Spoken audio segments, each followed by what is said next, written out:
Hello and welcome to Knowledge Hub. In today's video, we're gonna discuss about geometrical design of track. Video शुरू करने से पहले मैं आपको एक बात बता दूं, these videos are only for revision purpose. उतनी ज़्यादा डिटेल्स में ये वीडियोस नहीं बनी हुई है, इसलिए आपने पहले अगर इस सब्जेक्ट को पढ़ा हुआ है, रिवाइज करने के लिए आप यही वीडियोस यूज़ कर सकते हो. Let's get started. Geometric design क्या होते हैं? ज्योमेट्रिक डिज़ाइन वो विजिबल फीचर्स होते हैं रेलवे ट्रैक के और उसके अलाइनमेंट. जो भी विजिबल फीचर्स हमें दिखती हैं ट्रैक पे, ट्रैक में क्या क्या चीज़ें होती हैं? स्लीपर्स होती हैं, रेल्स होती हैं, ब्लास्ट होता है. ये सारी चीज़ें मिला के ट्रैक बनाता है. जो भी विजिबल फीचर्स हमें ट्रैक में दिखते हैं उन्हें हम ज्योमेट्रिक डिज़ाइन बोलते हैं. अब ये विजिबल फीचर कौन कौन से होते हैं आप देख सकते हो यहाँ पे. ग्रेडियंट और ग्रेड कंपनसेशन, रेडियस और डिग्री ऑफ कर्व, कैंट या जिसको हम सुपर एलिवेशन भी बोलते हैं, कर्व्स और फिफ्थ पार्ट है widening of gauge on curve. इन सारों के बारे में हम डिटेल में पढ़ेंगे. सबसे पहला है ग्रेडियंट. पहला विजिबल फीचर्स जो ट्रैक का होता है उसे हम ग्रेडियंट बोलते हैं. ग्रेडियंट क्या होता है? कोई भी राइज या फॉल ट्रैक के लेवल में, ठीक है, कहीं पे चढ़ाई या उतराई ट्रैक के लेवल पे, उसको हम सिंपली ग्रेडियंट बोलते हैं. ये रिप्रेजेंट कैसे करते हैं? 1 in x, ठीक है. अगर एक यूनिट आप हॉरिजॉन्टल चले तो x यूनिट आपने वर्टिकल चलना पड़ेगा, उसको ग्रेडियंट बोलते हैं. इसको इसकी फॉर्म में या परसेंटेज की फॉर्म में हम रिप्रेजेंट करते हैं. ग्रेडियंट अब कितने टाइप के होते हैं? ग्रेडियंट के 4 टाइप होते हैं. पहला टाइप होता है रोलिंग ग्रेडियंट, दूसरा टाइप होता है मोमेंटम ग्रेडियंट, तीसरा पुशर ग्रेडियंट या इसको हेल्पर ग्रेडियंट भी बोलते हैं, और चौथा ग्रेडियंट जो होता है वो ग्रेडियंट इन स्टेशन यार्ड पे भी हम कुछ ग्रेडियंट प्रोवाइड करते हैं, उससे हम स्टेशन एंड ग्रेडियंट यार्ड बोलते हैं. अब इनको इलाबरेट किया है. रोलिंग ग्रेडियंट कौन सा ग्रेडियंट होता है? ये मोस्ट जनरल जो कॉमन ग्रेडियंट हम देते हैं रेलवे स्टेशन पे, रेलवे ट्रैक पे, उसको हम रेलवे ग्रेडियंट बोलते हैं, ठीक. स्टीप जो ग्रेडियंट होते हैं उनको हमें ज़्यादा पावर की रिक्वायरमेंट होती है, इसलिए ट्रांसपोर्टेशन कॉस्टली बन जाती है. अगर ज़्यादा स्टीप ग्रेडियंट होगा तो ट्रांसपोर्टेशन ज़्यादा बन जाती है. तो और जो राइजिंग ग्रेडियंट, अगर कहीं पे भी राइजिंग ग्रेडियंट हमने देना है, चढ़ाई देनी है, उसके साथ में बाद में कुछ पोर्शन तक अगर आप स्टीप ग्रेडियंट दोगे उसके बाद आपने डाउन ग्रेडियंट देना ज़रूरी होता है, ठीक है. मेन इंपॉर्टेंट जो पॉइंट इसमें याद रखना है, रोलिंग ग्रेडियंट का जो प्लेन टेरेन में होता है 1 in 150 टू 1 in 200 तक दिया जाता है, और माउंटेनस एरिया या हिली एरिया में यही वाला ruling gradient 1 in 100 to 1 in 150. ये पॉइंट याद रखना. ये क्वेश्चन पूछा जाता है कि प्लेन टेरेन में रोलिंग ग्रेडियंट कितना दिया जाता है? 150 टू 200, और हिली रीजन में यही ग्रेडियंट 1 in 100 टू 1 in 150 दिया जाता है. दूसरा इंपॉर्टेंट ग्रेडियंट है वो है मोमेंटम ग्रेडियंट. ये थोड़ा ट्रिकी है. मोमेंटम ग्रेडियंट क्या होता है? देखो, एक ग्रेडियंट जो अब ग्रेडियंट है, ठीक है, राइजिंग ग्रेडियंट है, अगर उसके साथ में ही फॉलिंग ग्रेडियंट भी आया तो क्या होता है? ट्रेन को एक मोमेंटम मिल जाता है, ठीक है. पहले ट्रेन चढ़ाई पे चढ़ी, साथ में ही उतराई पे चढ़ी, जब उतराई पे चढ़ेगी उसके बाद कुछ मोमेंटम ट्रेन में रहता है. उस मोमेंट की वजह से ये और जो आगे आने वाला ग्रेडियंट है इसको कंपनसेट कर सकती है. यही कंपनसेट वाला ग्रेडियंट, ये थीटा एम जो लिखा हुआ है, डेल्टा आर तो रूलिंग ग्रेडियंट था, उसके बाद मोमेंटम ग्रेडियंट आ गया. किसकी वजह से आया? ये जो एक्स्ट्रा मोमेंटम मिला, पहले ग्रेडियंट ज़्यादा हुआ फिर ग्रेडियंट डाउन हुआ, उसकी वजह से जो ये ग्रेडियंट आया इसको हम मोमेंटम ग्रेडियंट बोलते हैं. तीसरा पार्ट है पुशर ग्रेडियंट. पुशर ग्रेडियंट कहाँ यूज़ होता है? ठीक है, एक स्पेसिफिक रीजन में. ऐसा रीजन है, पर्टिकुलर रीजन, मतलब एक एग्जांपल मान के चलो, एक ट्रेन का ट्रैक जा रहा था, उसके बीच में पहाड़ आ गया. अब उस पहाड़ को कवर करने के लिए, ठीक है, पर्टिकुलर स्केच में क्या आ गया? पहाड़ आ गया. अब वहाँ पे ग्रेडियंट थोड़ा ज़्यादा है, 5 किलोमीटर, 3 किलोमीटर या 2 किलोमीटर जैसा भी ये है, तो उसको कवर करने के लिए हम एक्स्ट्रा इंजन प्रोवाइड करते हैं ट्रेन को उस पर्टिकुलर स्केच के लिए, ताकि वो इंजन उसको ईजिली चला सके. ऐसे ग्रेडियंट को हम पुशर ग्रेडियंट या हेल्पर ग्रेडियंट बोलते हैं. Fourth and the most important gradient is gradient in station yard. अब स्टेशन यार्ड्स हमने पढ़े, या अगले चैप्टर में आने वाला है यार्ड्स क्या होते हैं. वहाँ वो बहुत सारे ट्रैक होते हैं जहाँ पे ट्रेन को रुकाया जाता है, इसकी मेंटेनेंस की जाती है, इसको प्रिपेयर किया जाता है, इसकी रिसेप्शन होती है और उसके बाद उसको वहाँ से डिस्पैच करते हैं, या क्लीनिंग पर्पस, मेंटेनिंग पर्पस ये यार्ड्स में किया जाता है। वहाँ पे भी ग्रेडियंट देना ज़रूरी होता है। किस लिए ज़रूरी होता है? ताकि जो हमने उसको क्लीनिंग किया ट्रेन को, उसका पानी वहाँ से ड्रेन ऑफ हो जाए।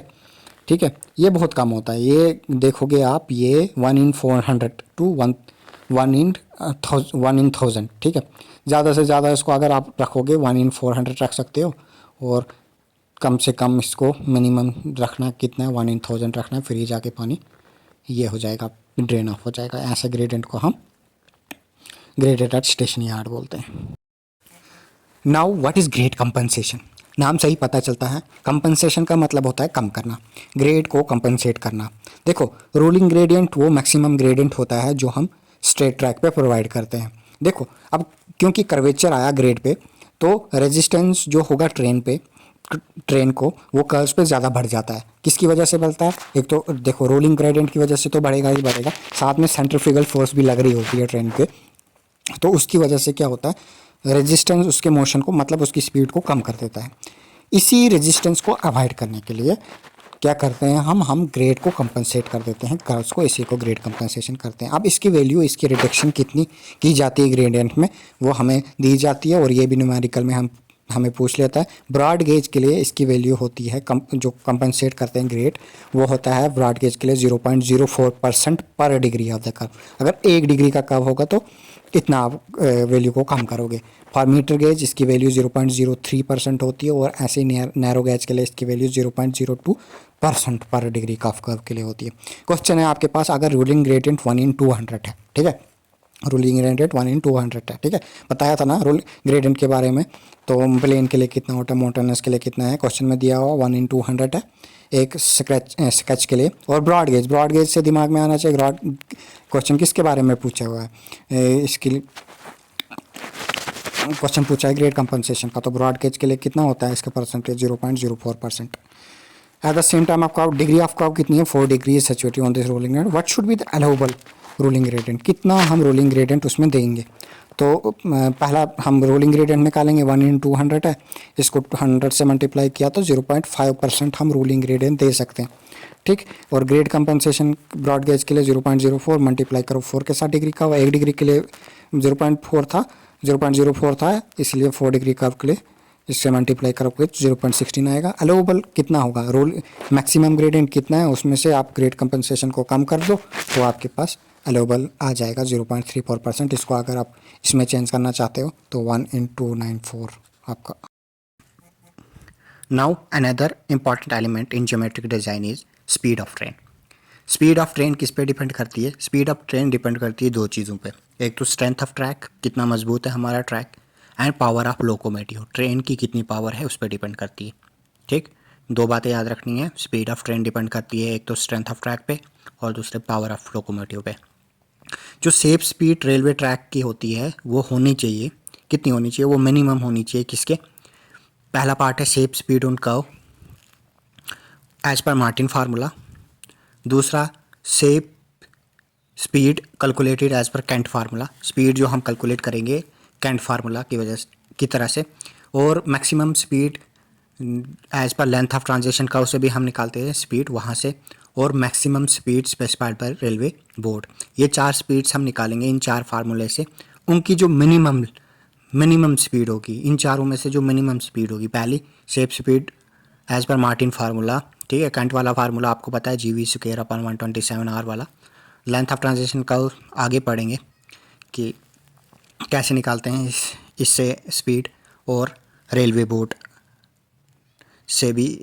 ने भी स्पीड के लिए फार्मूलेज दिए हुए हैं। तो यहाँ पे सेफ स्पीड कर्व पे एज पर मार्टिन फार्मूला बोलता है हमें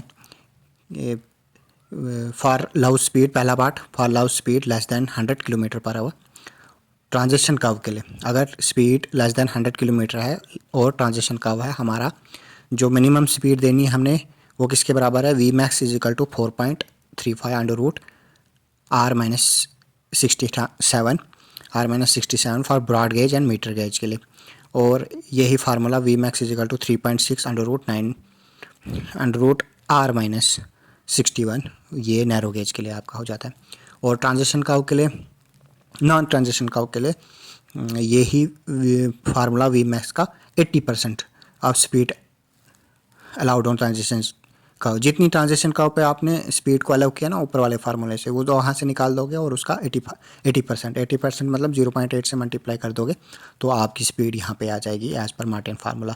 और फॉर हाई स्पीड, ट्रेन की स्पीड अगर 100 किलोमीटर पर आवर से ज़्यादा है तो ये वाली स्पीड कहाँ पे अलाउ करते हैं हम? नैरो गेज और मीटर गेज पे तो इतनी स्पीड अलाउ नहीं करते हैं, खाली ब्रॉड गेज पे अलाउ करते हैं। तो इसका फार्मूला वी मैक्स का फार्मूला आपका हो जाता है 4.58 √r। अब ये r क्या है? आप इस फार्मूले में देखोगे, मार्टिन फार्मूला में r यूज़ हो रहा है। r is the radius of the curve in metre. अब ये रेडियस हम कैसे कैलकुलेट करते हैं? देखो, रेडियस और डिग्री ऑफ कर्व में क्या रिलेशन होता है, ये भी आपको डायरेक्ट एक ऑब्जेक्टिव पूछा जाता है इस फार्मूले से कि डिग्री ऑफ कर्व बताओ for 30 metre chain and for 20 metre chain. आपको ये सीधे वैल्यूज़ डायरेक्टली याद रखनी है या आप इसको सॉल्व भी कर सकते हो। क्या है, देखो, एक कॉर्ड लेंथ दी हुई हमारे पास 30 मीटर की मान के चलो, और दूसरा रेडियस r है और ये d डिग्री एंगल बना रहा है ये कॉर्ड इसके सेंटर के साथ। तो आप यहाँ से जब इसको कैलकुलेट करोगे तो आपकी d की वैल्यू 1720/r आएगी फॉर 30 मीटर चेन के लिए, और यही वैल्यू d डिग्री की वैल्यू 1148, ये अप्रॉक्सीमेटली 1146 होती है एक्चुअल वैल्यू, 1150/r के बराबर लेके चलोगे फॉर 20 मीटर लेंथ ऑफ चैन। और मैक्सिमम डिग्री ऑफ कर्व या मिनिमम रेडियाई कितना दे सकते हो? ज़्यादा से ज़्यादा डिग्री का कितना, कर्व का डिग्री कितनी दे सकते हो, और उसका उस कर्व का उस डिग्री पे मैक्सिमम रेडियस कितना होगा वो आपको दिया हुआ है। ब्रॉड गेज के लिए 10 डिग्री है, मीटर गेज के लिए 16 डिग्री है, और नैरो गेज के लिए 40 डिग्री तक कर्व आप ले सकते हो। और इनका radius 175 metre, 109 metre and 44 metre है। ठीक, अब एक नोट करके यहाँ पे एक बात बताई गई हुई है, हमने अगर एक्यूरेसी चेक करनी है किसकी, जो भी हमने कर्व लिया ट्रैक का, रेलवे ट्रैक के कर्व का अगर हमने एक्यूरेसी चेक करनी है तो एक हमारे पास ज्योमेट्रिकल पैरामीटर होता है जिसको हम वर्साइन बोलते हैं, वी से इसको डिनोट करते हैं। In order to check the accuracy of the lead track curve की अगर हमने एक्यूरेसी चेक करनी है तो हमने एक पैरामीटर लेते हैं जिसको हम वर्साइन बोलते हैं। ठीक है, ये वर्साइन होता क्या है? ये लेटरल डायरेक्शन में लेटरल डिस्टेंस होता है कर्व का कॉर्ड के साथ। देखो इस फिगर में आपको पता चलेगा, देखो इस फिगर में आपको पता चलेगा, यहाँ पे वर्साइन वी से डिनोट किया हुआ, ये आपका वर्साइन होता है। ये क्या होता है? डिस्टेंस होता है, ए बी कॉर्ड है, ए बी कर्व है और ए बी कॉर्ड है। ठीक है, वो ए सी बी कर्व है और ए डी बी इसका कॉर्ड है। इसका जो ये लेटरल डायरेक्शन में डिस्टेंस होता है इसको वर्साइन बोलते हैं। इसको आप कैलकुलेट भी कर सकते हो प्रॉपर्टी ऑफ सर्कल लगा के। ठीक है, क्यों, क्या प्रॉपर्टी ऑफ ये सर्कल बोलती है, ठीक है, कॉर्ड वाली प्रॉपर्टी, वहाँ से आप वर्साइन निकाल सकते हो। और वर्साइन की वैल्यू यहाँ पे L²/8R के बराबर आती है। ठीक है, what is L? L is the length of the chord, length chord की, और R हो गया radius of the curve.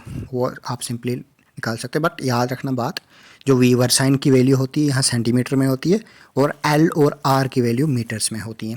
Question भी कर सकते हो आप इस पर। ठीक है, मार्टिन फार्मूला पे ये देखे हुए मैंने स्क्रीनशॉट ले लो। सिंपली इसमें फार्मूला पुट करना है। अगर स्पीड लेस देन 100 किलोमीटर होगी तो आपका फार्मूला होता है 4.35 √R-67। If the value is greater than 100 kilometre per hour तो आपकी वैल्यू आ जाती है 4.58 √R के बराबर। ये वैल्यूज़ आपने याद रखनी है ट्रांजिशन कर्व के लिए, नॉन ट्रांजिशन कर्व के लिए, ब्रॉड गेज के लिए और नैरो गेज के लिए। मार्टिन फार्मूला ये 3-4 पार्ट में डिवाइड है। ठीक, आओ और एक बात, यहाँ पे हमारे पास कैंट होता है, ई थ्योरेटिकल कैंट हम जो निकालते हैं, ई सुपरवेल कैंट जो निकालते हैं, ई थ्योरेटिकल वो होता है हमारे पास फार्मूला GV² मैक्सिमम स्पीड पे निकलता है 127R/1000। तो वी मैक्सिमम आप निकाल सकते हो यहाँ से, मैक्सिमम स्पीड यहाँ से आप निकाल सकते हो, वो किसके बराबर होगी? कैंट इसको इस साइड लाया, अंडर रूट किया इसका, तो यहाँ से आपको पता चलेगा। और V maximum is equal to 0.27 under root of R E actual cant plus cant की डेफिशिएंसी। इस कैंट डेफिशिएंसी और एक्चुअल कैंट या थ्योरेटिकल कैंट के बारे में आगे हम पढ़ेंगे सुपर एलिवेशन में, तो ये इसके साथ ही था, इसलिए मैंने यहाँ पे इसको शॉर्ट में डिफाइन कर दिया। Now the most important point in geometric design is super elevation. Super elevation होती क्या है? इन शॉर्ट आप याद रखो, जब भी कोई ट्रेन एक हॉरिजॉन्टल कर्व को नेगोशिएट करती है तो उस पर सेंट्रीफ्यूगल फोर्स लगता है जो उसको सेंटर से दूर भगाने की कोशिश करता है। इसकी वजह से ये जो सेंट्रीफ्यूगल फोर्स ट्रेन पे लगी, इसकी वजह से प्रेशर आ जाता है आउटर व्हील पे, आउटर रेल पे प्रेशर होता है। इस प्रेशर को काउंटरएक्ट करने को के लिए, या ये जो प्रेशर लगा, सेंट्रीफ्यूगल फोर्स लगी, इसको काउंटरएक्ट करने के लिए हम आउटर रेल को कुछ हाइट से उठा देते हैं as compare to inner rail. कुछ अमाउंट से उठा देते हैं, कुछ परसेंटेज से उठा देते हैं। इसी अमाउंट से जिससे हमने आउटर रेल को as compare to inner rail उठाया, इसको हम सुपर एलिवेशन कहते हैं। अब ऑब्जेक्टिव्स क्या हैं सुपर एलिवेशन को प्रोवाइड करने के लिए? 3 ऑब्जेक्टिव हैं सुपर एलिवेशन के प्रोवाइड करने के। सबसे पहला, ये क्या करता है? To counteract the centrifugal force. जो भी सेंट्रीफ्यूगल फोर्स हमने देखी इस पर लगती है, उसको काउंटरैक्ट करता है। This was result in the faster movement of the train on the curve. इसकी वजह से जब ये काउंटरैक्ट हो गई सेंट्रीफ्यूगल फोर्स, हम ज़्यादा स्पीड से ट्रेन को कर्व पे भी चला सकते हैं, वरना स्पीड कम करनी पड़ेगी ना, आउटर व्हील पे ज़्यादा प्रेशर आएगा। इसको कम करने के लिए, स्पीड को मेंटेन करने के लिए हमने सेंट्रीफ्यूगल फोर्स को दिया। ये पहला इसका ऑब्जेक्टिव था। दूसरा ऑब्जेक्टिव इसका, to provide equal distribution of wheel load on both rails, ताकि क्योंकि सेंट्रीफ्यूगल फोर्स की वजह से आउटर रेल पे ज़्यादा लोड आ रहा था, उसको डिस्ट्रीब्यूट करने के लिए इनर रेल पे भी उसको लाने के लिए हमने सुपर एलिवेशन को प्रोवाइड किया। ये दूसरा ऑब्जेक्टिव था। और थर्ड ऑब्जेक्टिव इसका है, to provide even and smooth running track, ताकि ट्रैक हमारा इवन और स्मूथ बना रहे, ताकि जो पैसेंजर्स उसमें हैं उनको कंफर्ट दे सकें, to give comfort to the passenger sitting in the train. अब इसकी कैलकुलेशन कैसे करते हैं? देखो यहाँ पे मैंने दिखाया हुआ है, आउटर व्हील थोड़ा ऊपर उठा हुआ है, इनर व्हील नीचे बैठा हुआ है, इनके बीच में एंगल बन रहा है थीटा का, और वेट लग रहा है ट्रेन पे डब्ल्यू नीचे, और पी है सेंट्रीफ्यूगल फोर्स, ये आउटर व्हील की तरह लग रही है। ठीक है, ये कितनी लग रही है? P is equal to M V square upon R के बराबर। वेट को हमने 2 कंपोनेंट डब्ल्यू साइन थीटा और डब्ल्यू कॉस थीटा में ब्रेक कर दिया। ओके, तो आप देखोगे जब हमने फोर्स को इक्वेट करवाया, यहाँ से W sine theta minus P cos theta 0 के बराबर होगा। ठीक है, यहाँ से हमने टेन थीटा की वैल्यू निकाल के लाई, V square upon G R. This is the first equation. दूसरी इक्वेशन, यहाँ जो थीटा था, टेन थीटा अगर हम यहाँ निकालने की कोशिश करें तो वो होता है perpendicular upon base, perpendicular is here E. ठीक है, इतना, यही तो सुपर एलिवेशन था, डिवाइड बाई जी। जब इन दोनों को हमने इक्वेट किया तो हमारे पास ई की वैल्यू, जो भी अमाउंट ऑफ सुपर एलिवेशन हमने इस पे दिया था, उसकी वैल्यू निकल के आई जी वी स्क्वायर अपॉन 127 आर। याद रखने की बात, जो यहाँ पे जी और आर, जी हो गया गाज का डिस्टेंस और रेडियस यहाँ हम मीटर में लेते हैं। गाज जैसे ब्रॉड गाज के लिए 1.676, नैरो गैज के लिए भी वैल्यू पता है आपको, मीटर गाज की वैल्यू भी पता है, तो वी की वैल्यू किलोमीटर पर आवर में लेते हो आप यहाँ पे। ये था as per old code. New code के अकॉर्डिंग पे, ये ब्रॉड गैज की बात कर रहा हूँ, ब्रॉड गैज की value 1.676 metre according to old code है। अब न्यू कोड रिवाइज हुआ है, उसके अकॉर्डिंग जो वैल्यू है ब्रॉड गैज की 1.75 मीटर है। ठीक है, अब ऐसा तो है नहीं इस फोर्स को हम काउंटरएक्ट करने के लिए ज़्यादा से ज़्यादा सुपर एलिवेशन दे, आउटर रेल को उठाते जाएं, ऐसा भी नहीं है। हमें वैल्यू दी हुई है, मैक्सिमम लिमिट दी हुई है सुपर एलिवेशन की कि कितनी रखनी है हमने, तो उसके अकॉर्डिंग इससे ज़्यादा आप सुपर एलिवेशन नहीं दे सकते हो। ठीक है, तो ये ब्रॉड गैज के लिए अगर स्पीड लेस देन 120 किलोमीटर है तो इसकी वैल्यू 16.50, अगर मीटर गैज के लिए इसकी वैल्यू 10 सेंटीमीटर और नैरो गैज के लिए 7.6 सेंटीमीटर। अगर स्पीड 120 किलोमीटर से भी ज़्यादा है तो इसकी वैल्यू, क्योंकि पता है फिर ये ब्रॉड गैज पे ही ट्रेन चलेगी, तो इसकी वैल्यू 18.5 सेंटीमीटर के बराबर है।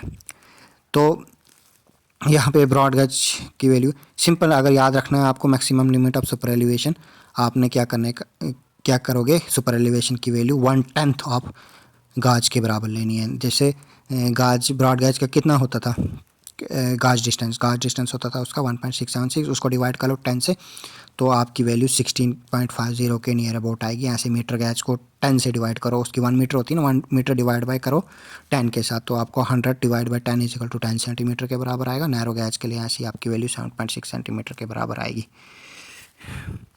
Now what is equilibrium cant, cant बोल दो या सुपर एलिवेशन बोल दो, वो कैंट जो हम प्रोवाइड करते हैं जब लोड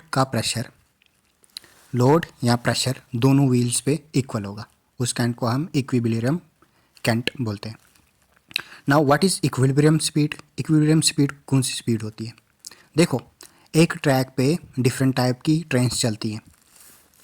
फॉर एग्जांपल इंडिया की बात करें, यहाँ पे राजधानी भी चलती है, शताब्दी भी चलती है, दुरंतो भी चलती हैं।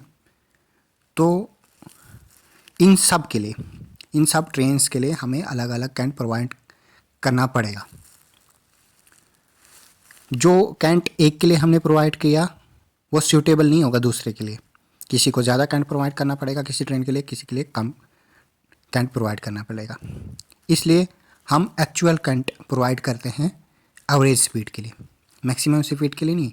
इन सब ट्रेन्स का हम एवरेज स्पीड निकालते हैं और उसके अकॉर्डिंग हम जो कैंट प्रोवाइड करते हैं उसको हम एक्चुअल कैंट बोलते हैं, ताकि जो भी ट्रेन है अलग अलग स्पीड की वो इस ट्रैक पे चल सके। क्या करते हैं, तेज़ ट्रेन भी चल रही है, स्लो भी ट्रेन भी चल रही है, इनका एवरेज निकालते हैं और एवरेज के बाद हम कैंट प्रोवाइड करते हैं ताकि हर टाइप की ट्रेन इस पे चल सके।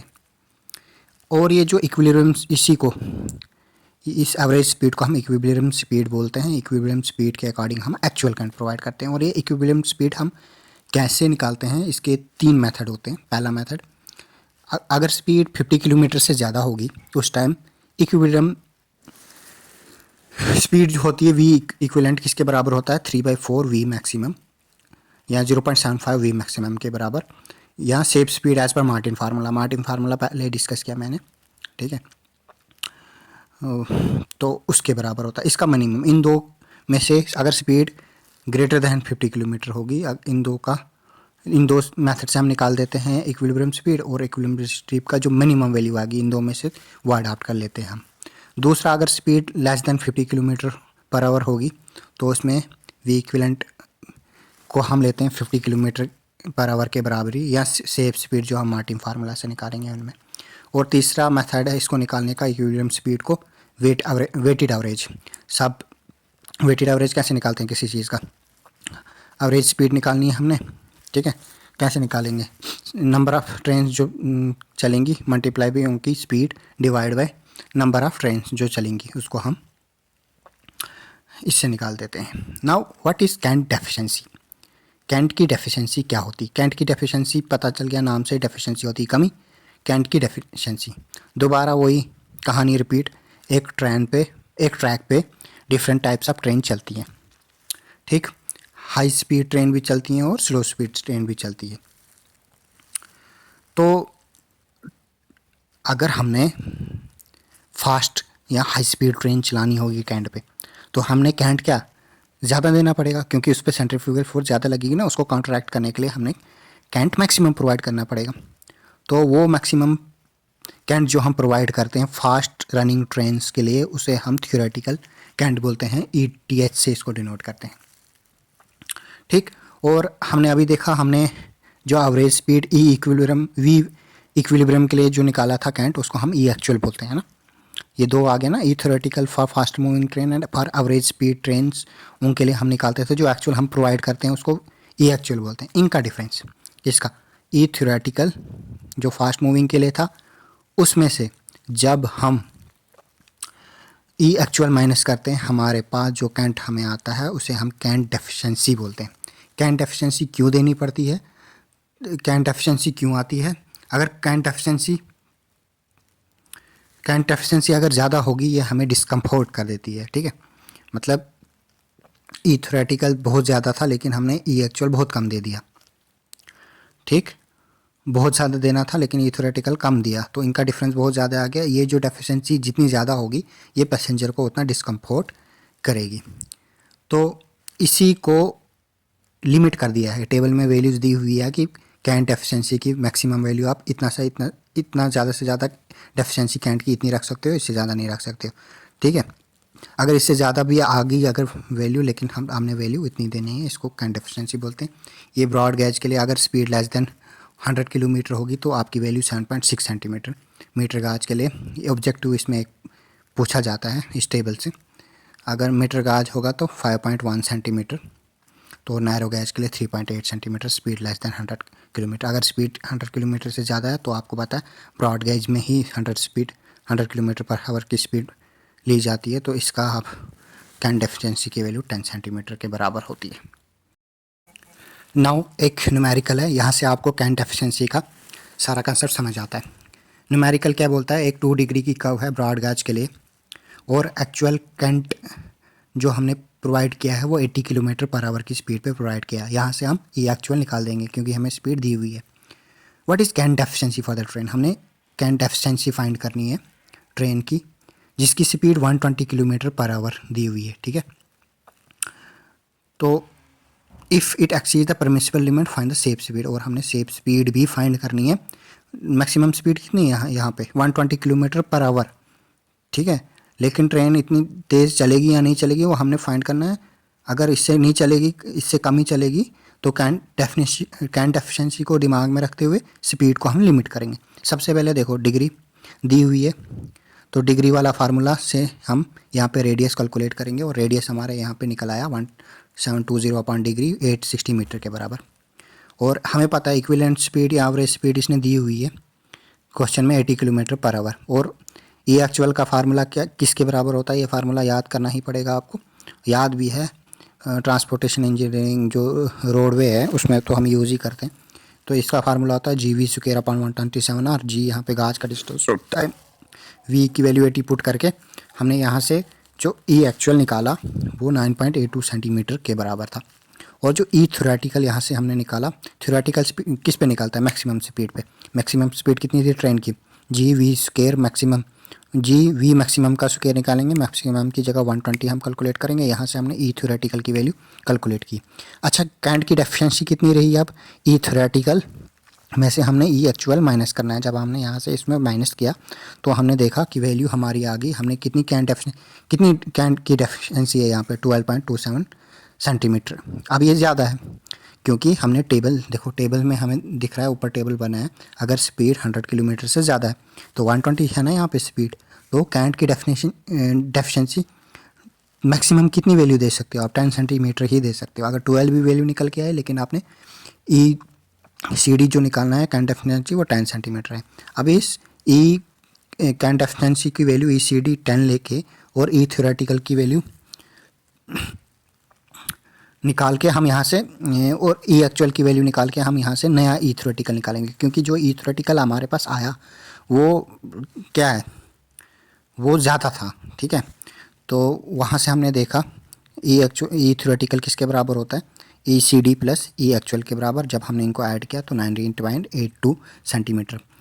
ठीक, ये E थ्योरेटिकल की वैल्यू निकाली तो मैक्सिमम स्पीड किसके बराबर होती है, इसी फार्मूले में होता है ना, GV मैक्सिमम का स्क्वायर अपॉन 127 और यहाँ से V मैक्सिमम का वैल्यू हम निकाल देंगे इसका अंडर रूट आके, तो स्पीड हमारी आ गई 113.6 किलोमीटर पर आवर। तो इस क्वेश्चन में ये था कि 120 किलोमीटर पर आवर की स्पीड से हम अगर ट्रेन को चलाते तो कैंट एफिशिएंसी ज़्यादा आती। कैंट एफिशिएंसी ज़्यादा आई इसका मतलब ये जो स्लो मूविंग व्हीकल है उसके लिए ये डिस्कम्फोर्ट पैदा करती। फास्ट मूविंग ट्रेन तो चल पड़ती, इसीलिए इसको नज़र में रखते हुए हमने स्पीड को ही लिमिट कर दिया 113.6 kilometre per our. Now another and most important concept is negative super elevation. क्या होता है, पहले सुपर एलिवेशन को मैं दोबारा डिफाइन करता हूँ। सुपर एलिवेशन क्या है, सेंट्रीफ्यूगल फोर्स जब हमें कर्व पे लगती थी, जब उससे भी पहले स्टार्ट करता हूँ, जब एक ट्रेन कर्व को अप्रोच करती है तो वहाँ पे सेंट्रीफ्यूगल फोर्स लगती है जिसकी वजह से आउटर रेल पे आउटर व्हील की वजह से प्रेशर आता है। उस प्रेशर को काउंटरएक्ट करने के लिए हम आउटर रेल को ऊपर उठाते हैं as compare to inner rail. इसको हम सुपर एलिवेशन या पास टू सुपर एलिवेशन बोलते हैं। अब नेगेटिव सुपर एलिवेशन क्या होगा, इसका अपोजिट, जब आउटर रेल नीचे रह जाती है as compare to inner rail और इनर रेल को हम ऊपर उठ जाती है, तो ऐसे सुपर एलिवेशन को जिसमें इनर रेल ऊपर आ गई as compare to that of outer rail नीचे ही रहेगी, तो उसको हम नेगेटिव सुपर एलिवेशन बोलते हैं। इतना सिंपल, इसमें कंफ्यूज होने की बात नहीं है। अलग अलग चैनल्स पे देखोगे अलग अलग कंसेप्ट बताए हुए हैं कि ऐसा होता है ऐसा होता नहीं, शॉर्ट में याद रखना है इसका अपोजिट हो गया, सुपर एलिवेशन का अपोजिट अगर हो गया, ठीक है, उसमें आउटर रेल को उठाते हैं, यहाँ इनर रेल को उठाते हैं। ये कहाँ पे होता है, ये कहाँ पे दिखता है हमें, एक अगर मेन लाइन है उसके साथ में ही अगर दूसरी लाइन जा रही है, ठीक है, ब्रांच लाइन जा रही है और उसका जो डायरेक्शन है वो बिल्कुल अपोजिट है इसके, अगर ये मेन लाइन इस साइड आ रही है देखो फिगर में और ब्रांच लाइन उस साइड जा रही है, तो उस केस में क्या होगा, जो मेन लाइन तो वैसी रहेगी जैसी थी, ठीक है, मेन लाइन का आउटर वाला एज यहाँ पे कौन सा है, देखो एक्स एक्स सेक्शन यहाँ पे बना है ना, बी के साथ में ये आउटर रेल है मेन लाइन की, और डी वाला पोर्शन सी से डी वाला ये इनर रेल है मेन लाइन की। इसमें तो सेम रहेगा, आउटर एज जो है ए से लेके बी तक जो आउटर एज है इसको उठा लिया गया है एज़ कम्पेयर टू दिस। लेकिन दूसरे वाले केस में क्या हुआ, इसमें जो ए पोर्शन है ना ब्रांच लाइन का, ए पोर्शन इनर रेल, ये इसको ऊपर ज़्यादा उठा लिया as compare to that of C F वाले पोर्शन से, ठीक है। ये इसलिए किया क्योंकि अगर हम क्या करते हैं, ब्रांच लाइन पे ध्यान दो, अगर ब्रांच लाइन का आउटर एज भी उठा लेते, ठीक है, आउटर एज को ऊपर उठा लेते, तो इसकी वजह से जो इनर एज था मेन लाइन का, आउटर एज जो किसका ब्रांच लाइन का सी एफ है, अगर इसको हम ऊपर उठाते, अगर सुपर एलिवेशन प्रोवाइड करना था तो इसकी वजह से सी डी वाला पोर्शन को भी ऊपर उठाना पड़ता, जो कि इनर एज है मेन लाइन का। तो इसकी वजह से यहाँ पे तो मेन ट्रैक को वैसे रहने देते हैं जैसे पॉजिटिव सुपर एलिवेशन, और यहाँ पे नेगेटिव सुपर एलिवेशन प्रोवाइड कर देते हैं ब्रांच लाइन में, क्योंकि ये उतनी इंपॉर्टेंट नहीं होती है, तो इसी को हम नेगेटिव सुपर एलिवेशन बोलते हैं। अब यहाँ जो नीचे वाली फिगर्स मैंने बनाई हैं, ये रेल्स बनी हुई है ए बी, ठीक है, पॉजिटिव सुपर मेन लाइन के लिए देखो, मेन लाइन के लिए क्या हुआ, ए बी ऊपर ही रह गया, क्योंकि ए बी क्या है, ए बी हमारी आउटर रेल है वो ऊपर है as compare to C D जो है वो इनर रेल है। तो ई थ्योरेटिकल कैसे निकालते हो, क्योंकि ई थ्योरेटिकल मैक्सिमम वैल्यू होती है ना मैक्सिमम फास्ट रनिंग ट्रेन के लिए, ई थ्योरेटिकल आपका सिंपल आ गया ई एक्चुअल प्लस ई करंट एफिशिएंसी के बराबर। और ब्रांच लाइन के लिए क्या हो जाता है, इसमें ए ई पोर्शन जो है ना, ए ई पोर्शन ये इनर रेल है, ये ऊपर होती है as compare to that of outer rail, जो सी एफ है आउटर रेल वो नीचे रहती है। तो इसमें जो करंट एफिशिएंसी है वो किसके बराबर आ जाता है, वो थ्योरेटिकल प्लस ई एक्चुअल के बराबर आता है। आपको ये पॉइंट याद रखना है, यहाँ ई थ्योरेटिकल इक्वल होता है ई एक्चुअल प्लस ई कैंट के बराबर, यहाँ ई कैंट एफिशिएंसी बराबर होती है ई थ्योरेटिकल प्लस ई कैंट के बराबर। नाउ न्यूमेरिकल देखो सुपर एलिवेशन पे, ये आपका कंसेप्ट और ज़्यादा क्लियर करेगा। एक ब्रांच लाइन है 8 डिग्री की, वो मेन कर्व से डाइवर्ट हो रही है जो कि 5 डिग्री का है, ब्रांच कर्व है 8 डिग्री का और मेन कर्व है 5 डिग्री का, अपोजिट डायरेक्शन में जा रहे हैं, ठीक है। तो यहाँ से आपको पता चल रहा है जब अपोजिट डायरेक्शन में जाएंगे तो यहाँ नेगेटिव सुपर एलिवेशन का कंसेप्ट लगेगा। ऐसे आप न्यूमेरिकल को ये पहचान सकते हो। तो ब्रॉड गैज है, हमने क्या कंप्यूट करना है, सुपर एलिवेशन कंप्यूट करना है और स्पीड हमने कंप्यूट करनी है ब्रांच लाइन की। अगर मैक्सिमम परमिटेबल स्पीड जो है वो किस पे, इस पे ट्रैक पे है 45 kilometre per our, main line पे है। सबसे पहले हम रेडियस दोनों का फाइंड करेंगे, तो रेडियस 1720। हाँ, ये रेडियस कैसे फाइंड करेंगे, अगर हमारे क्वेश्चन में हमें 20 मीटर की चेन नहीं दी होगी तो हम सिंपली, अगर चेन का बताया नहीं होगा तो हम 30 मीटर चेन लेके चलेंगे, तो 1720/d, तो आप यहाँ से कैलकुलेट कर सकते हो रेडियस। दोनों का रेडियस यहाँ पे देखो 344 मीटर आ गया एक का, और दूसरी ब्रांच लाइन का 250। अब मेन लाइन की बात करें, ये थ्योरेटिकल हमें पता है ना कि कैसे निकालेंगे, G V square upon 127 R. G V maximum लिखना था, यहाँ पे भूल गया इसको, ठीक है, मैक्सिमम स्पीड क्योंकि परमिसिबल स्पीड इतनी थी। तो यहाँ से हमने ई थ्योरेटिकल निकाला, वो आया 0.777 के बराबर, तो ये 7.77 सेंटीमीटर के बराबर। तो मैक्सिमम डेफिशिएंसी कैंट की ब्रॉड गैज के लिए अगर we maximum less than 100 kilometre per our है, टेबल हमें बताया हुआ है, वो किसके बराबर होता है, वो 7.6 सेंटीमीटर के बराबर होता है। तो एक्चुअल हमें कैंट इधर यहाँ पे कितना मिलेगा, क्योंकि ये वाला एक्चुअल कैंट ना ये आगे नेगेटिव सुपर एलिवेशन में भी, ब्रांच लाइन के लिए भी जितना कैंट हम इसमें प्रोवाइड करेंगे तो उतना ही कैंट ब्रांच लाइन में भी प्रोवाइड करना पड़ेगा। ई एक्चुअल यहाँ से हम फाइंड करेंगे वो किसके बराबर होता है, ई थ्योरेटिकल माइनस ई कैंट डेफिशिएंसी के बराबर। यहाँ से वैल्यू निकालो 7.77 माइनस 7.6 परमिसिबल लिमिट थी ना किसकी, कैंट डेफिशिएंसी को, तो आपकी वैल्यू यहाँ पे आई 0.17 सेंटीमीटर के बराबर। अब ब्रांच लाइन की बात करें, इसी यही क्वेश्चन में पूछा हुआ था, तो नेगेटिव सुपर एलिवेशन यहाँ पे ब्रांच लाइन का कितना है, ई एक्चुअल कितना है, जितना उसमें प्रोवाइड किया होगा मेन लाइन में 0.17 सेंटीमीटर। तो मैक्सिमम कैंट एफिशिएंसी कितनी दे सकते हैं हम 7.6 सेंटीमीटर के लिए की, तो इससे हम ई थ्योरेटिकल निकाल सकते हैं। ई थ्योरेटिकल होता है G V square maximum upon 127 R के बराबर। क्योंकि ई थ्योरेटिकल हमने यहाँ से निकाला तो यहाँ से हम वी मैक्सिमम स्पीड निकाल सकते हैं। ऐसे हमारे पास मैक्सिमम स्पीड निकल के आई और सुपर एलिवेशन कितना हम प्रोवाइड करेंगे वो भी इस क्वेश्चन में हमें पता चल गया। Now another important elements of geometric design are curves. Curves क्या होते हैं, कर्व्स हम क्यों प्रोवाइड करते हैं, ये इसलिए नेसेसरी होते हैं क्योंकि हमने अगर अलाइनमेंट चेंज करनी होगी या ग्रेडियंट चेंज करना होगा ट्रैक का, तो हम कर्व्स को प्रोवाइड करते हैं। ये दो टाइप की होती हैं मेनली। हॉरिजॉन्टल कर्व, इसका काम क्या होता है, अलाइनमेंट को चेंज करना, डायरेक्शन को चेंज करना, और दूसरा वर्टिकल कर्व, इसका रोल क्या होता है, ये ग्रेडियंट को चेंज करता है। ठीक, the use of curve is necessary for the following conditions. क्यों ज़रूरी होती हैं कर्व्स को, ये 4 पॉइंट हैं, इसीलिए हम कर्व्स देते हैं। पहला जो पॉइंट है, टू बाईपास नेचुरल और आर्टिफिशियल ऑब्स्ट्रक्शन। कोई भी नेचुरल या आर्टिफिशियल, जैसे माउंटेन्स, कोई बिल्डिंग्स या कोई टाउन्स बीच में आ गया, उसको बाईपास करने के लिए हम कर्व्स को प्रोवाइड करते हैं। ठीक, to provide easier gradient by diverging from straight track. अगर एक किसी स्ट्रेट ट्रैक पे ग्रेडियंट ज़्यादा आ गया, ठीक, तो उसको कम करने के लिए उसको चेंज कर लेते हैं, उसका ट्रैक, स्ट्रेट ट्रैक को कर्व में चेंज कर देते हैं, तो उसकी वजह से ग्रेडियंट हमारा बच जाता है। तीसरा, to route the line from populated area. अगर एक ट्रैक के आगे पॉपुलेटेड एरिया आ गया, उसको बचाने के लिए हम कर्व्स का यूज़ कर लेते हैं। To balance the earthwork, earthwork को बैलेंस करना है। कुछ ऐसा पोर्शन भी होता है ट्रैक में जहाँ पे कटिंग हम करते हैं, कटिंग ज़्यादा होती है, वो कटिंग हम आगे जाके डिफ्रेशन है उसमें जाके इसको कर लेते हैं, तो कर्व्स इसलिए भी हम प्रोवाइड करते हैं अर्थवर्क को बैलेंस करने के लिए। ठीक, अब कर्व्स दो टाइप की होती हैं, मैंने पहले बोला, एक हॉरिजॉन्टल और एक वर्टिकल। हॉरिजॉन्टल कर्व्स वो कर्व्स होती हैं जो अलाइनमेंट चेंज करने में हमें मदद करती है, और वर्टिकल्स कर्व्स वो कर्व्स होती हैं जिनको हम किसके लिए, ग्रेडियंट का चेंज करने के लिए यूज़ करते हैं। तो हॉरिजॉन्टल कर्व में एक इम्पॉर्टेंट कर्व आती है, उसको बोलते हैं हम ट्रांजिशन कर्व। देखो, एक सिंपल कर्व जो हॉरिजॉन्टल कर्व होता है वो दो ट्रांजिशन कर्व का बना होता है।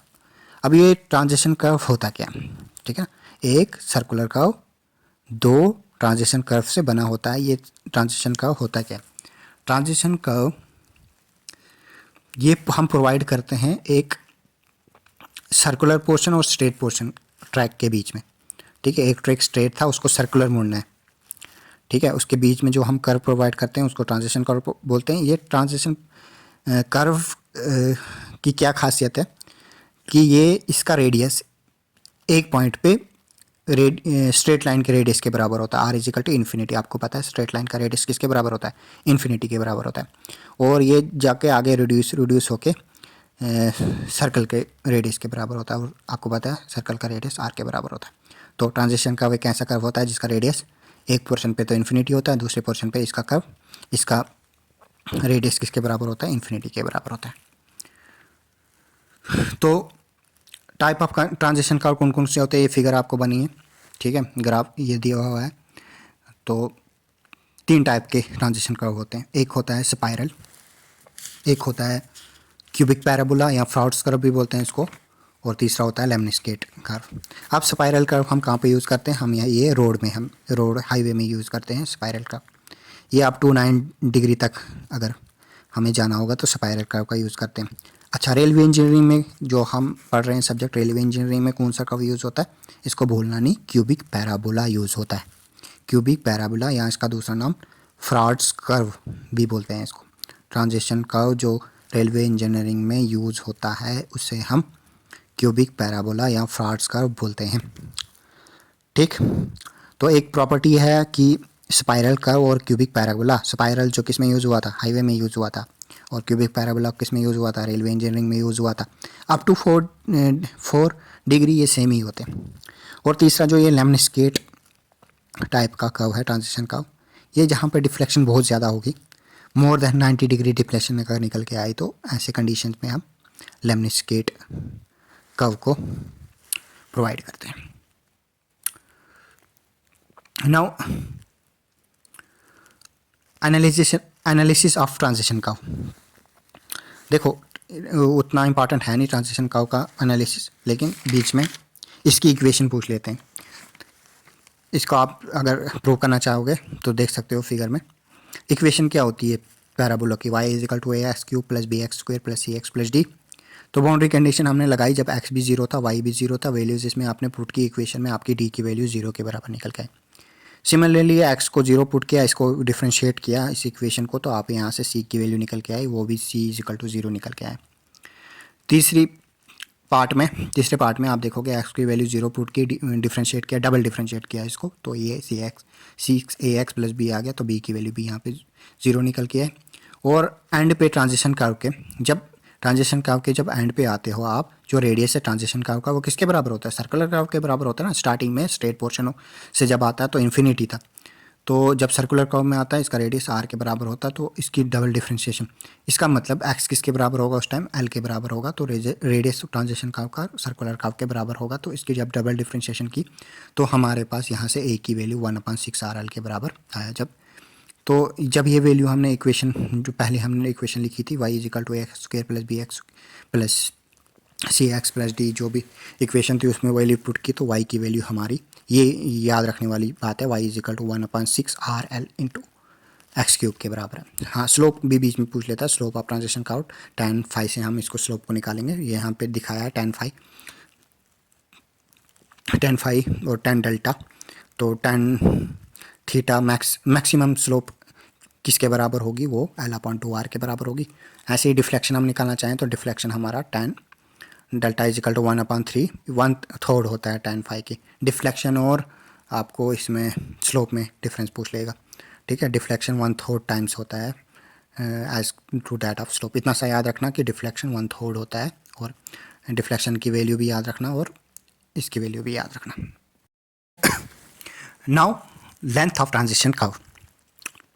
ट्रांजिशन कर्व की लेंथ कैसे निकालते हैं, देखो फिगर में बताया, ये स्ट्रेट पोर्शन है, उसके बाद ये ट्रांजिशन कर्व का पोर्शन है, उसके बाद सर्कुलर पोर्शन है। ट्रांजिशन कर्व का काम क्या होता है, एक स्ट्रेट पोर्शन को कर्व से मिलाना। ये जो एल लेंथ है ये आ गई हमारी लेंथ ऑफ ट्रांजिशन कर्व। अब ट्रांजिशन कर्व निकालते कैसे हैं, 2 अप्रोचेज होती है हमारे पास।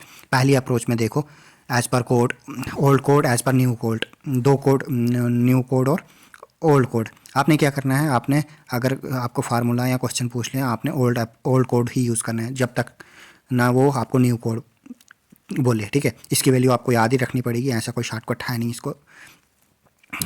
इसके लिए, तो आपको वैल्यूज याद रखनी पड़ेगी। Length of transition curve L is equal to A part is equal to 7.2 E क्या है यहाँ पे वो आगे बताएंगे। B is equal to L is equal to 0.073 E into V max, और L is equal to 0.073 E C D into V max.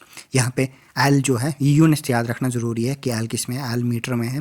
E हो गया हमारा एक्चुअल करंट जो एवरेज स्पीड पे निकलता था, इक्विलिब्रियम स्पीड पे निकलता था, ठीक है, ये सेंटीमीटर में है। और ECD हुआ हमारा करंट की डेफिशिएंसी, ये भी सेंटीमीटर है, और V max kilometre per hour, ठीक है। न्यू कोड के अकॉर्डिंग वैल्यूज़ देखो, फ़र्क क्या है इसमें, थोड़ा सा फ़र्क है, ज़्यादा खास नहीं। यूनिट्स चेंज हुई, यूनिट्स पे ध्यान रखना, ठीक है। वहाँ की जो यूनिट्स थी सेंटीमीटर में, यहाँ की mm में चेंज हुई है, बाकी सारा सेम है। और यहाँ पे वैल्यूज़ थोड़ी चेंज की है। L इजिकल टू वहाँ 7.2 ई था, यहाँ पे 0.72 ई है। वहाँ पे छोड़ो, बी पार्ट है, L is equal to 0.008 E into V maximum, और यहाँ पे L is equal to 0.0 E C D V into max. ये पहली अप्रोच थी लेंथ ऑफ ट्रांजिशन का निकालने की, ठीक है। 3 फार्मूले उसके, और 3 फार्मूले न्यू कोड के। सेकंड अप्रोच है, सेकंड अप्रोच में 3 फार्मूले हैं जिससे हम लेंथ ऑफ ट्रांजिशन का निकाल सकते हैं।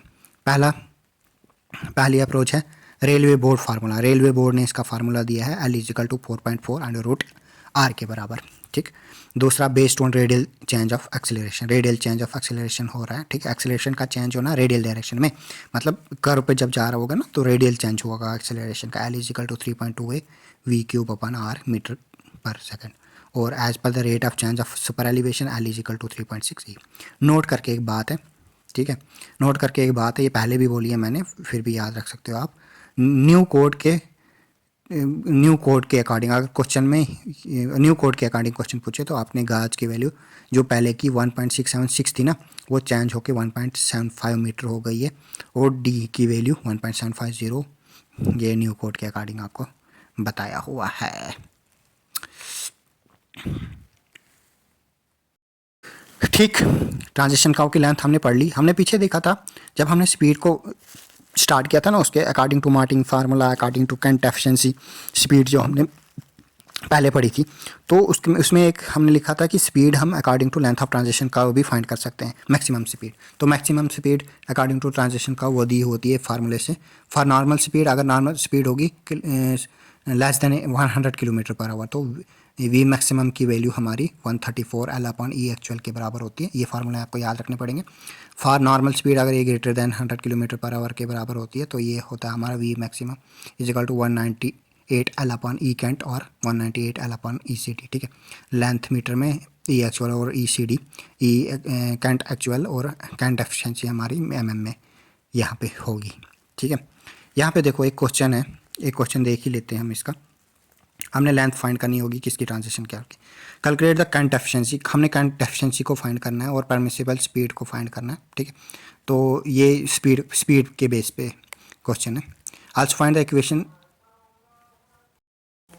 Now look we have a question, इससे आपके सारे डाउट क्लियर हो जाएंगे। क्वेश्चन में बताया गया हुआ है calculate the current efficiency and permissible speed. हमने करंट एफिशिएंसी फाइंड करनी है, परमिसिबल स्पीड फाइंड करनी है। डिग्री ऑफ कर्व यहाँ पे 4 डिग्री दिया हुआ है। ट्रैक जो है ब्रॉड गेज ट्रैक है, हमने फाइंड करना है। और हमने क्या फाइंड करना है, इक्विलिब्रियम करंट को फाइंड करना है और लेंथ ऑफ ट्रांजिशन कर्व को फाइंड करना है। सबसे पहले रेडियस हमारा होता है 1720 डिग्री के बराबर, तो यहाँ से आप रेडियस की वैल्यू फाइंड कर लोगे 430 मीटर। तो मार्टिन फार्मूला यूज़ करके हम परमिसिबल स्पीड या मैक्सिमम स्पीड को फाइंड कर सकते हैं। वो किसके बराबर होता है, वो आपको फार्मूला बताया था मैंने, Martin formula V maximum is equal to 4.35 under root R minus 67। जब आप यहाँ वैल्यू सारी पुट करोगे तो आपकी वी मैक्सिमम की वैल्यू 83 किलोमीटर पर आवर के बराबर आ गई। अब ये थ्योरेटिकल निकालना है हमने, क्योंकि क्वेश्चन में इसने पूछा था ना, तो ये भी हमने फाइंड करना है। तो ई थ्योरेटिकल किसके बराबर होता है, G V square upon 127 R. तो यहाँ से आपके पास ई थ्योरेटिकल 21.1 सेंटीमीटर। देखो for speed less than 120 kilometre per hour on broad gauge track हमने ई मैक्सिमम की वैल्यू कितनी लेनी होती है, 116.5 सेंटीमीटर होती है हमारी वैल्यू। अब एक्चुअल करंट किसके बराबर आ गया, मैक्सिमम करंट, और 16.5 के बराबर ले सकते हैं हम। ठीक, और यहाँ पे करंट एफिशिएंसी किसके बराबर निकल के आएगी, ई थ्योरेटिकल माइनस ई एक्चुअल के बराबर। यहाँ से वैल्यू आपकी निकल के आई 4.6 सेंटीमीटर। तो इक्विलिब्रियम करंट के लिए ई सी डी मैक्सिमम के लिए कितनी है, इक्विलिब्रियम स्पीड, इक्विलिब्रियम करंट किसके बराबर है 7.6 किलोमीटर था ना। करंट एफिशिएंसी कितनी ले सकते हो आप maximum speed less than 100 kilometre के लिए। तो यहाँ से आपकी वैल्यू निकलेगी ई थ्योरेटिकल माइनस ई सी डी मैक्सिमम। तो आपके लिए एक्चुअल करंट है आपके 13.5 सेंटीमीटर निकल के आएगा। तो आप लेंथ निकाल सकते हो। आप लेंथ ऑफ ट्रांजिशन का कैसे निकालते थे, फर्स्ट अप्रोच से जो निकालेंगे हम, एल इज इक्वल टू 4.4 और रूट आर, यहाँ से आपका वैल्यू निकलेगी 91.24। तो दूसरा था 3.28 V cube upon R, change of radial acceleration, तो वहाँ से निकाली वैल्यू। और तीसरा करंट की डेफिशिएंसी जो हमने अभी एक्चुअल करंट निकाला उसको मल्टीप्लाई करोगे 3.6 के साथ, तो ये आपकी वैल्यू आ गई। जो इसमें से मैक्सिमम वैल्यू आ गई वो हमने लेंथ प्रोवाइड करनी है ट्रांजिशन कर्व की। तो दूसरा क्वेश्चन देखो, आप इसको देख सकते हो और खुद अटेम्प्ट कर सकते हो। सेम वैसा ही क्वेश्चन है जैसा था अभी तक। इसमें भी क्या वी स्क्वायर निकालना है और उसके बाद फार्मूले में पुट करके आपने ये कैलकुलेट कर सकते हो। Now vertical curves. Verticals curve हमारे क्या होते थे, जहाँ भी ग्रेडियंट चेंज होता है ट्रैक पे तो वहाँ हम वर्टिकल कर्व प्रोवाइड करते थे। देखो वर्टिकल कर्व दो टाइप के होते हैं, एक कर्व को सुमिट कर्व बोलते हैं और दूसरे को हम वेली कर्व बोलते हैं। देखो जब भी फिगर ऊपर देख सकते हो आप, जब भी वर्टिकल कर्व बनता है ये एक एंगल बनाता है। ठीक, तो एक किंक टाइप का ऑब्जर्व होता है जंक्शन पे, जिसको हम स्मूथन करते हैं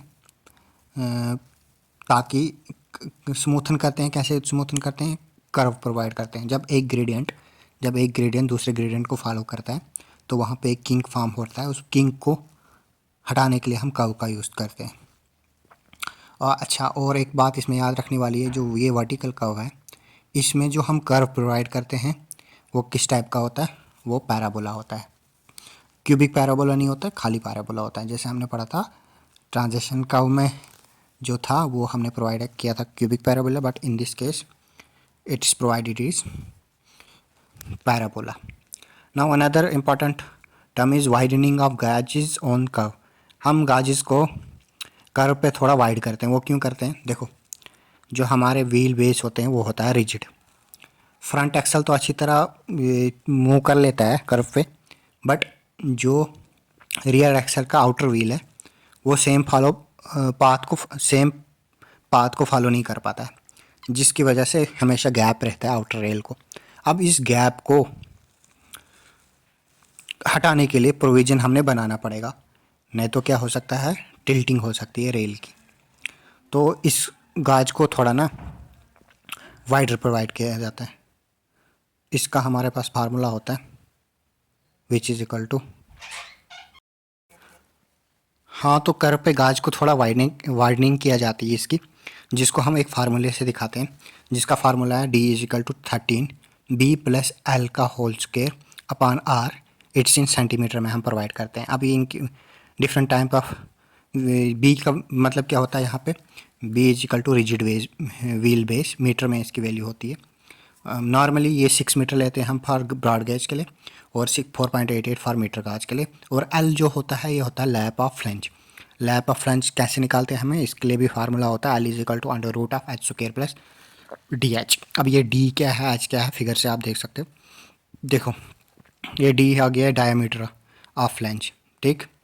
और ये जो एल था लैप ऑफ फ्लेंज, यहाँ फिगर में देख सकते हो L is equal to lap of flange. ये लैप ऑफ फ्लेंज हमने कितनी प्रोवाइड करनी है, ठीक है, इसका फार्मूला होता है।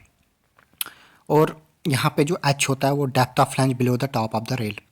फ्लेंज की टॉप ऑफ रेल से नीचे कितना ये रहेगा, तो इसको हम बोलते हैं height of depth of flange. ये भी सेंटीमीटर में होती है, आर की वैल्यू भी इसमें होती है। डी हो गया हमारा एक्स्ट्रा वाइडनिंग जो हम प्रोवाइड करेंगे, ठीक है। क्वेश्चन है, क्वेश्चन से आपको क्लियर होगा। Find out the extra widening of गाज ऑन द ट्रैक। ब्रॉड गाज ट्रैक दिया हुआ है तो आप आर की वैल्यू 6 मीटर ले सकते हो यहाँ पे। Circular curve of radius 400, radius की वैल्यू भी दी है using the following data. Length of rigid wedge L की वैल्यू आपको दी हुई है यहाँ पे। Depth of flange small D की वैल्यू भी दी हुई है, और diameter of wheel capital D भी दिया हुआ है। हमें पता है एक्स्ट्रा वाइडनिंग की value D is equal to 13 B plus L square upon R के बराबर होता है, और एल की वैल्यू होता है H square plus D H. इसकी वैल्यू हम पुट करेंगे तो इसकी वैल्यू 4.6 मीटर निकल के आती है। तो डी की वैल्यू इसमें पुट की, एल यहाँ से निकाला तो डी की वैल्यू आपकी 3.25 सेंटीमीटर। तो टोटल गाज कितना आपको ने प्रोवाइड करना पड़ेगा 1.676, तो प्लस 0.0035, तो आपकी वैल्यू आएगी 1.7085 के बराबर। Now another important term is what is shift. Shift क्या होता है, देखो ट्रांजिशन कर्व एक ऐसा कर्व होता था जो कर्व्ड पोर्शन को स्ट्रेट पोर्शन के साथ मिलाता था। तो ट्रांजिशन कर्व फिट होता है किसके बीच में, एक स्ट्रेट ट्रैक और सर्कुलर ट्रैक के बीच में। ओरिजिनल कर्व जो पहले वाला कर्व था उसको हमने कितने डिस्टेंस से इनवर्ड मूव किया, ठीक है, फिगर में भी देख सकते हो। ओरिजिनल कर्व कुछ और था, इनवर्ड हमने इसको अंदर शिफ्ट किया, इसी को हम शिफ्ट बोलते हैं, ठीक है। इनवर्ड डिस्टेंस हमने जो इसको मूव कराया इसको शिफ्ट बोलते हैं, तभी तो ट्रांजिशन कर्व बना, वरना कर्व तो हम था पहले प्रोवाइड, तो उसको कितनी डिस्टेंस से हमने अंदर शिफ्ट ये किया, मूव किया, उसको हम शिफ्ट बोलते हैं। और इसकी वैल्यू दी होती है एस की value is equal to S is equal to L S square upon 24, और एस इजिकल टू शिफ्ट ये मीटर में होता है, एल एस होता है लेंथ ऑफ ट्रांजिशन का, और R radius of curve metre में।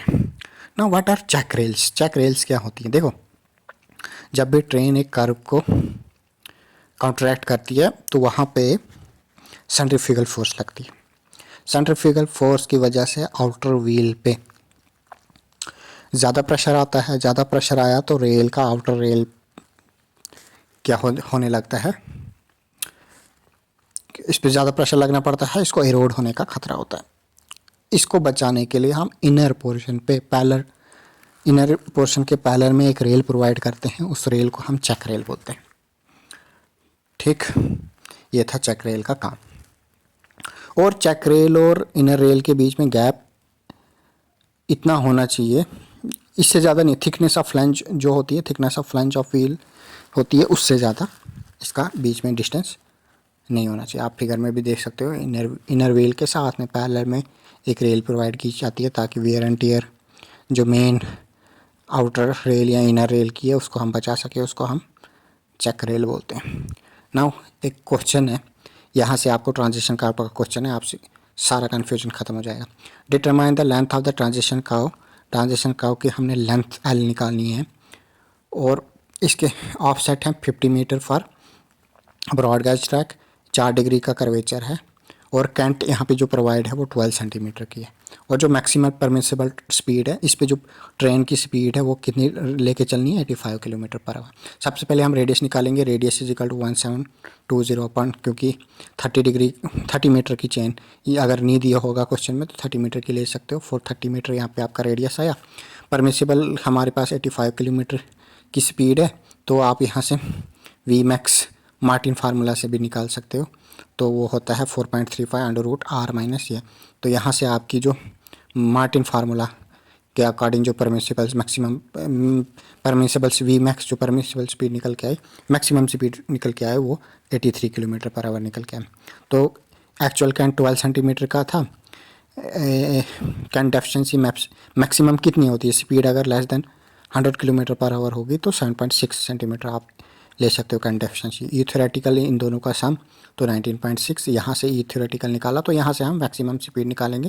जो मैक्सिमम स्पीड हमने प्रोवाइड करनी पड़ेगी वो 80 किलोमीटर पर आवर है, तो इसलिए सेफ स्पीड जो आएगी हमारी जो हमने प्रोवाइड करनी है वो 80 किलोमीटर पर आवर। अब इसी से हम आगे निकालेंगे। लेंथ ऑफ ट्रांजिशन का किसके सेकंड अप्रोच से हमने बोला था 3 फार्मूले होते हैं। L S is equal to 4.4 R root R, यहाँ से 91.24 मीटर निकली, तो दूसरे से 43 और थर्ड से 83.7 मीटर। तो लेंथ ऑफ ट्रांजिशन का आ गई अब हमारे पास 91.24 मीटर। ऑफसेट निकालना है। ऑफसेट क्या होता था, देखो जो डिफ्लेक्शन की value y is equal to S cube upon 6RL, उसमें हमने जब पुट किया तो यहाँ से जब हम निकालेंगे तो हमारे पास ये ग्राफ निकलेगा। इसमें x की वैल्यू पुट करते जाओ, y की वैल्यू आपको निकलते जाएगी। तो this is all about the geometric design. Hope you understand. Thank you.